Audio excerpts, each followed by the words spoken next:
Ashulia expressway নিরবচ্ছিন্ন করবে উত্তর দক্ষিণের সড়ক যোগাযোগ। রাজধানী এড়িয়ে চট্টগ্রাম সিলেটে যাবে উত্তরবঙ্গের যানবাহন। কোরবানি ঈদের আগে পোশাক খাতের শ্রমিকদের বেতন ভাতা পরিশোধ জানালেন শ্রম প্রতিমন্ত্রী। যানজট এড়াতে ছুটি হবে সমন্বিতভাবে। এবং বাজেটে পুঁজি বাজারে কালো টাকা বিনিয়োগের সুযোগ রাখার প্রস্তাব জিবিএর। দুর্বল কোম্পানি তালিকাভুক্ত না করার অনুরোধ। আমন্ত্রণ ব্যবসা বাণিজ্য আর অর্থনীতির সবশেষ খবর নিয়ে নিউজ 24 এর নিয়মিত আয়োজন পূবালী ব্যাংক পিএলসি বিজনেস এক্সপ্রেসে। সাথে আছে আমি মাহমুদা মুনি। এতক্ষণ শুনছিলেন সংবাদ শিরোনাম। উড়াল পথে যুক্ত হচ্ছে দেশের উত্তর দক্ষিণ অঞ্চল। 24 কিলোমিটারের ঢাকা আশুলিয়া এলিভেটেড এক্সপ্রেসওয়ে যুক্ত হবে ঢাকা এক্সপ্রেসওয়ের সঙ্গে। রাজধানীর যানজট এড়িয়ে সব মিলিয়ে 44 কিলোমিটার সড়ক। প্রকল্প সংশ্লিষ্টরা বলছেন আনুষ্ঠানিক কাজ শুরুর পর 1.5 বছরে অগ্রগতি প্রায় 30%। যানজটহীন নিরবচ্ছিন্ন যোগাযোগ দেশের অর্থনীতিতে নতুন সম্ভাবনার হাতছানি দেখছেন বিশেষজ্ঞরা। সজল দাসের প্রতিবেদন।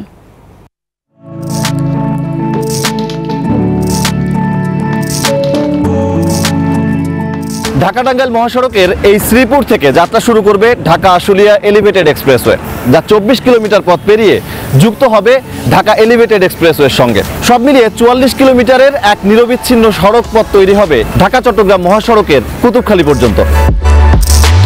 প্রকল্পের নকশা অনুযায়ী সাভার ইপিজেড থেকে বাইপাইল, জিরাবো, আশুলিয়া, ধৌর, আব্দুল্লাপুর, উত্তরা হয়ে 24 কিলোমিটার উড়াল সড়ক বিমানবন্দরের কাওলা অংশে যুক্ত হবে ঢাকা এলিভেটেড এক্সপ্রেসওয়ের সঙ্গে, যেখানে বিভিন্ন পয়েন্টে থাকবে 14টি ওঠানামার পথ। 2022-এর নভেম্বরে শুরুর পর গেল 1.5 বছরে অনেকটাই দৃশ্যমান এই প্রকল্পের কাজ।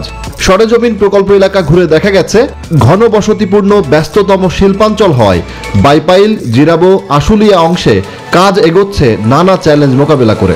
যদিও উত্তরা, আব্দুল্লাপুর, ধৌর হয়ে আশুলিয়া বাজার পর্যন্ত কাজের অগ্রগতি চোখে পড়ার মতো। মাথা তুলেছে পাইল, উঠতে শুরু করেছে গার্ডারও। আমাদের প্রায় 1.5 বছর কাজ শুরু হয়েছে এবং ইন দ্য মিড টাইমে আমাদের প্রায় 6 মাস লেগেছে এটা প্রি ওয়ার্ক করতে, স্টেক ইয়ার্ড করা, তাদের বাসাবাড়ি করা। তারপরে মোটামুটি আমরা 1 বছর ধরেই কাজ করছি। এতে আমাদের অগ্রগতি প্রায় 30% আছে। যোগাযোগ বিশেষজ্ঞরা বলছেন ঢাকা আশুলিয়া এলিভেটেড এক্সপ্রেসওয়ের সরাসরি সুবিধা পাবেন দেশের 30 জেলার মানুষ। পণ্য ও যাত্রী পরিবহনের মাধ্যমে দেশের মোট দেশজ উৎপাদন ও জিডিপি 0.22% বাড়বে বলেও আশা এই বিশেষজ্ঞের। সময়বদ্ধতা কিন্তু খুবই গুরুত্বপূর্ণ। আমি ডেলিভারি পয়েন্টে যদি সময় মতো ডেলিভারি না করতে পারি, এই যে জিডিপির গ্রোথের যে আমরা কথা বলছি, সেখানে কিন্তু ধাক্কা লাগে। তো সেই হিসেবে আমি দেখছি যে আমাদের ঢাকা আসলে এলিভেটেড এক্সপ্রেসওয়ে এটা আমার এই করিডোরের একটা উপযোগিতা তৈরি করবে। প্রকল্পটি জাতীয় অর্থনৈতিক পরিষদের নির্বাহী কমিটিতে 2017 সালে অনুমোদন পেলেও কাজ শুরু হতেই কেটে যায় 5 বছর। 17,553 কোটি 4 লাখ টাকা ব্যয়ে নির্মিত প্রকল্পটি শেষ করার কথা রয়েছে 2026 সালের জুনে। সজল দাস, নিউজ 24, ঢাকা। ব্যাংকের উপর চাপ কমিয়ে বিনিয়োগ বাড়ানোর অন্যতম উপায় হিসেবে 15% ডিসকাউন্ট রেটে বন্ড বিক্রি করছে বেক্সিমকো লিমিটেড। পুঁজিবাজারে তালিকাভুক্ত এই প্রতিষ্ঠানকে এপ্রিলে মোট 1,500 কোটি টাকার বন্ড ইস্যুর অনুমতি দেয় Bangladesh securities and exchange commission BSEC। Beximco মনে করে প্রবাসী এবং স্থানীয় চাকুরিজীবীদের জন্য এই বন্ডের রিটার্ন আকর্ষণীয় হবে। রাজধানীর অদূরে নবীনগর চন্দ্রা হাইওয়ের পাশে প্রায় 100 একর জমিতে গড়ে উঠছে মায়ানগর প্রকল্প। সব ধরনের সুবিধা নিয়ে এখানে গড়ে উঠবে পরিবেশ বান্ধব আবাসিক প্রকল্প। 18,000 অ্যাপার্টমেন্টের পাশাপাশি থাকবে hotel, convention city, shopping mall, শিক্ষা প্রতিষ্ঠান, স্বাস্থ্য ও বিনোদন কেন্দ্র। এই প্রকল্প গড়ে তুলবে শ্রীপুর টাউনশিপ লিমিটেড এবং পুঁজিবাজারে তালিকাভুক্ত কোম্পানি বেক্সিমকো। এই উদ্যোগ বাস্তবায়নে 1,500 কোটি টাকার জিরো কুপন বন্ড ছেড়েছে বেক্সিমকো। প্রতি 1 লাখ টাকা বিনিয়োগে মাসে রিটার্ন 1,250 টাকা। মূলধন সহ 5 বছরে গ্রাহকের হাতে ফিরবে 1,75,000 টাকা। ইনভেস্টমেন্ট প্রোডাক্ট হিসেবে অনেক ভালো, ইটস লিস্টেড কোম্পানি। এটার রেপুটেশন আসলে this one of the largest corporate in Bangladesh, এবং তাদের এই যে ভেঞ্চারগুলির জন্য তারা বলছে this are very diversified for their investment product. Bond বিক্রির সমন্বয়ক IFIC ইনভেস্টমেন্ট লিমিটেড। প্রতিষ্ঠানটির দাবি এরই মধ্যে বন্ডটি ব্যাপক সাড়া ফেলেছে। যে কেউ 1 লাখ টাকা বিনিয়োগ করে 1,75,000 টাকা ফেরত পাবে, এবং এই 75,000 টাকা তার জন্য মুনাফা।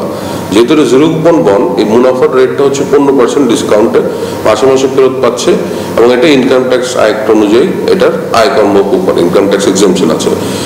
যে কারোর জন্য সেটার এফেক্টিভ রেটটা আসলে 15 থেকে অনেক বেশি। বেক্সিমকো বলছে 15 মে পর্যন্ত আগে আসলে আগে পাবেন ভিত্তিতে এই বন্ড কেনা যাবে। কেনার পরদিন থেকে 5 বছরে 60 কিস্তিতে গ্রাহকের হাতে তুলে দেওয়া হবে মূলধন ও মুনাফা। শর্ত হলো 5 বছরের আগে বন্ড ভাঙতে পারবেন না ক্রেতারা। বিনিয়োগে সর্বনিম্ন সীমা 50,000 টাকা, নেই সর্বোচ্চ সীমা। বন্ড থেকে তোলা 1,500 কোটি টাকার 1,000 কোটি খরচ হবে মায়ানগর প্রকল্প উন্নয়নে, বাকি 500 কোটি টাকা ব্যয় হবে বেক্সিমকো লিমিটেডের ব্যাংক ঋণ পরিশোধে। মুরসালিন হক জুনায়েদ, নিউজ 24, ঢাকা। কোরবানি ঈদের আগে তৈরি পোশাক খাতের শ্রমিকদের মে মাসের পূর্ণাঙ্গ বেতন ও উৎসব ভাতা পরিশোধ করা হবে বলে জানিয়েছেন শ্রম ও কর্মসংস্থান প্রতিমন্ত্রী নজরুল ইসলাম চৌধুরী। রাজধানীর বিজয়নগর শ্রম ভবন সম্মেলন কক্ষে সরকার, মালিক ও শ্রমিক প্রতিনিধিদের বৈঠকের পর কথা জানান তিনি। এর আগে শ্রম ও কর্মসংস্থান প্রতিমন্ত্রীর সভাপতিত্বে ত্রিপক্ষীয় বৈঠক হয়। এ সময় তৈরি পোশাক খাতে শ্রমিকদের নানা সুবিধা অসুবিধা তুলে ধরেন মালিক ও শ্রমিক প্রতিনিধিরা। পরে শ্রম ও কর্মসংস্থান প্রতিমন্ত্রী জানান, ঈদের ছুটির আগে মহাসড়কের যানজট এড়াতে এবার তৈরি পোশাক কারখানাগুলো সমন্বিতভাবে ছুটি দেওয়া হবে। পরিবারে কতজন আছে, কোন পরিবারে 2 জন আছে, 1 জন থাকতে পারে, কোন 7 জন থাকতে পারে। সেই অনুযায়ী রেশিও অনুযায়ী এই টিসিবির খাদ্য সামগ্রী বিতরণ করে সেই ব্যবস্থাটা করা। তার প্রাপ্যতা মালিক পক্ষ স্বপ্রণোদিত হয়ে বলে দিয়েছেন, পুরো মাসের বেতন যদিও মাস শেষ হবে না, এরপরও পুরো মাসের বেতন দিয়ে দেবেন এবং বোনাস দিয়ে দেবেন, এবং কোনো শ্রমিক ছাঁটাই করবেন না। স্পেশাল পরিকল্পনা করেছি, সামনেও থাকবে ইনশাআল্লাহ। আসছে বাজেটে পুঁজি বাজারে কালো টাকা বিনিয়োগের সুযোগ করে দেওয়ার প্রস্তাব দিয়েছে ডিএসি ব্রোকার্স অ্যাসোসিয়েশন ডিবিএ। এছাড়া নতুন করে কোনো দুর্বল কোম্পানিকে পুঁজি বাজারে তালিকাভুক্ত না করতেও অনুরোধ জানিয়েছে সংগঠনটি। বুধবার রাজধানীর মতিঝিলে ঢাকা স্টক এক্সচেঞ্জের সাথে অনুষ্ঠিত বৈঠকে সংগঠনের নেতারা এসব প্রস্তাব তুলে ধরেন। জানায়, শেয়ার বিক্রির মুনাফা বা ক্যাপিটাল গেইনের উপর কর আরোপ চায় না ডিএসি ব্রোকার্স অ্যাসোসিয়েশন। বৈঠক শেষে বিস্তারিত তুলে ধরেন ডিএসির চেয়ারম্যান অধ্যাপক হাফিজ মোহাম্মদ হাসান বাবু। এ সময় ডিএসি চেয়ারম্যান জানান, অনিয়মের জন্য কঠিন শাস্তি না হলে বাজারে পুনরায় কারসাজি হতে পারে। পাশাপাশি বিনিয়োগ শিক্ষা বাড়ানোর উপর গুরুত্ব আরোপ করেন তিনি। আমরা যেন কোনো ব্যাড আইপিওতে মার্কেটকে না নিয়ে আসে, যার ফলে এই আইপিও কিন্তু একটা important instrument for the market, money inject করার একটা বড় কম্পোনেন্ট। ব্ল্যাক মানিগুলো আমরা ক্যাপিটাল মার্কেটে যদি ইনজেক্ট করতে পারি, ক্যাপিটাল মার্কেটে মানির যে লিকুইডিটি ক্রাইসিস, সেখান থেকে আমরা কিছুটা উত্তরণ ঘটাতে পারবো। সার্বিকভাবে টানা তৃতীয় দিনের মতো পতন দেখেছে দেশের পুঁজি বাজার। সপ্তাহের চতুর্থ কর্মদিবসও প্রধান শেয়ার বাজার ঢাকা স্টক এক্সচেঞ্জে বড় পতন হয়েছে। শেয়ার দর হারিয়েছে 3 শতাধিক কোম্পানি, এতে কমেছে সব মূল্য সূচক। বুধবার ঢাকা স্টক এক্সচেঞ্জের প্রধান সূচক ডিএসসি এক্স 58.22 পয়েন্ট হারিয়ে 5,527 পয়েন্টে নেমে এসেছে। পাশাপাশি কমেছে অপর 2 সূচকও। দিনভর এক্সচেঞ্জটিতে 526 কোটি 33 লাখ টাকার শেয়ার ও ইউনিট হাতবদল হয়েছে, যা আগের কর্মদিবসের তুলনায় 138 কোটি টাকা কম। এদিন লেনদেনে অংশ নেওয়া কোম্পানিগুলোর মধ্যে 331 শেয়ারের দাম কমেছে, বেড়েছে 61টির। বাকি 33 প্রতিষ্ঠানের শেয়ারের দাম ছিল অপরিবর্তিত। অপর বাজার চট্টগ্রাম স্টক এক্সচেঞ্জের সার্বিক সূচক বুধবার 96 পয়েন্ট হারিয়েছে। লেনদেন হয়েছে 13 কোটি 60 লাখ টাকার শেয়ার।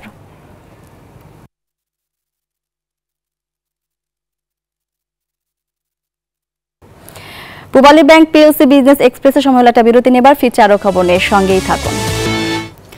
বিরতির পর আবারও স্বাগত জানাচ্ছি পূবালী ব্যাংক পিএলসি বিজনেস এক্সপ্রেসে। আগামী বছরের 25 জুন পর্যন্ত ন্যায্য মূল্যে বিতরণের জন্য পণ্য ক্রয় করার অনুমোদন পেয়েছে টিসিবি। সচিবালয় অর্থনৈতিক ক্রয় সংক্রান্ত মন্ত্রিসভা কমিটির বৈঠক শেষে কথা জানিয়েছেন সমন্বয় ও সংস্কার সচিব মাহমুদুল হোসেন খান। সচিব বলেন, ন্যায্য মূল্যে টিসিবির পণ্য বিতরণ কার্যক্রমের সময়সীমা এ মাসের 25 তারিখে শেষ হচ্ছে, তাই নতুন করে সময় বাড়ালো সরকার। রপ্তানিকারকদের প্রদত্ত সুবিধার বিকল্প খোঁজার জন্য কমিটির সভায় নির্দেশনা দেওয়া হয়েছে। এছাড়া ক্রয় সংক্রান্ত মন্ত্রিসভা কমিটির বৈঠকে বিভিন্ন মন্ত্রণালয়ের 19টির প্রস্তাব গৃহীত হয়েছে। রেলের জন্য 1000 কোটি টাকার কোচ ইঞ্জিন কেনার অনুমোদন দেওয়া হয়েছে। এছাড়া বিদ্যুৎ উপকেন্দ্র নির্মাণ, ঢাকা ওয়াসার পরামর্শক নিয়োগ ও উন্নয়ন প্রকল্পের কেনাকাটার অনুমোদন দেওয়া হয়েছে।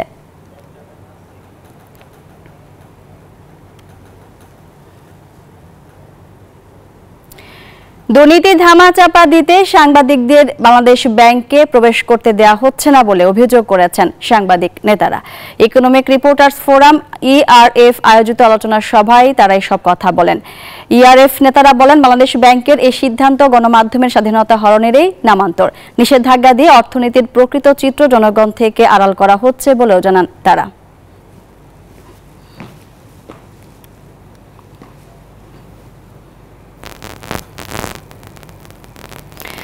সারা দেশের স্বর্ণ ব্যবসায়ীদের সব সমস্যা সমাধানে কাজ করছেন বাংলাদেশ জুয়েলার্স অ্যাসোসিয়েশনের প্রেসিডেন্ট সায়েম সুবহান আনভীর। সন্ধ্যায় বাজুস বাগেরহাট জেলা শাখা আয়োজিত মতবিনিময় সভায় এই কথা বলেন বাংলাদেশ জুয়েলার্স অ্যাসোসিয়েশনের কেন্দ্রীয় কমিটির সহসভাপতি মোহাম্মদ রিপনুল হাসান। বলেন, ইতিমধ্যে দেশের সব স্বর্ণ ব্যবসায়ীদের এক ছাতার নিচে আনতে পেরেছেন তিনি। বাজুস এখন দেশের সব থেকে বড় ব্যবসায়ী সংগঠনে রূপ নিয়েছে। এ সময় বাগেরহাট জেলা জুয়েলার্স অ্যাসোসিয়েশনের সভাপতি শ্যামল কুমার সরকারের সভাপতিত্বে মতবিনিময় অনুষ্ঠানে বাজুস কেন্দ্রীয় কমিটির কোষাধ্যক্ষ উত্তম বণিক, কেন্দ্রীয় কমিটির কার্যনির্বাহী সদস্য মোহাম্মদ ওয়াহিদুজ্জামান সহ আরো অনেকে উপস্থিত ছিলেন।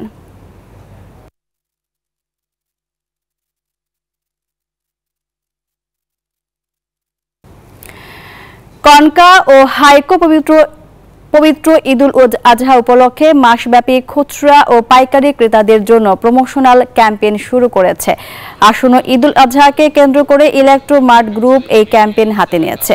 এতে ক্রেতারা কনকা ও হাইকো ব্র্যান্ডের ফ্রিজ, এলইডি টিভি, ওভেন এবং ওয়াশিং মেশিন পণ্য ক্রয় করলে পাবেন একটি স্ক্র্যাচ কার্ড, যা ঘষে তারা জিতে নিতে পারেন স্বর্ণালংকার অথবা কনকার এলইডি টিভি সহ অসংখ্য আকর্ষণীয় পুরস্কার।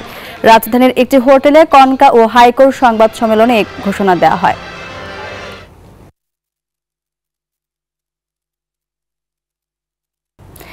আর এই ছিল পূবালী ব্যাংক পিএলসি বিজনেস এক্সপ্রেসের এখনকার মতো আয়োজনের কথা দেখার জন্য ধন্যবাদ সবাইকে।